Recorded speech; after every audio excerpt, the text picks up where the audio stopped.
Zakonisht në këto vizitat e para shkojnë infermierët dhe në rast nevojë vizitën e dytë mund të shkojë edhe... Jo, këto momentin që shkon infermierja për herë të parë, dy infermiere zakonisht shkojnë, se njëna e ka një plotësim që e bojnë anë të formularit, njëna marret me këshilla, njëna prej infermierëve. Po infermierët kur shkojnë për herë të parë nuk ndrohen asnjëherë. Mund mu ndru njëna, po jo të dyjat, për arsye se momentin që të shkon për herën e parë e din gjendjen e fëmijët, njoftohet me fëmijën, njoftohet me nanën, edhe për këtë arsye nuk keni drejt me ja ndru infermierët. A ka raste kur infermierja konstaton që duhet edhe një doktor të vita vizitoj atë nanë? Po, momentin që e identifikon infermierja që ka nevoj për një doktor, atëherë qyshe cika edhe ma herë, thash që ne kemi 4 doktora, atëherë shkon edhe një doktoreshë në vizitë.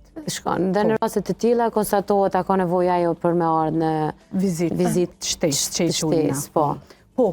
Ka pas nevojë që kanë shku edhe doktoresha në vizitë shtesë, edhe kështu që kemi vazhdu edhe me vizita shtesë edhe me doktoresha. Po.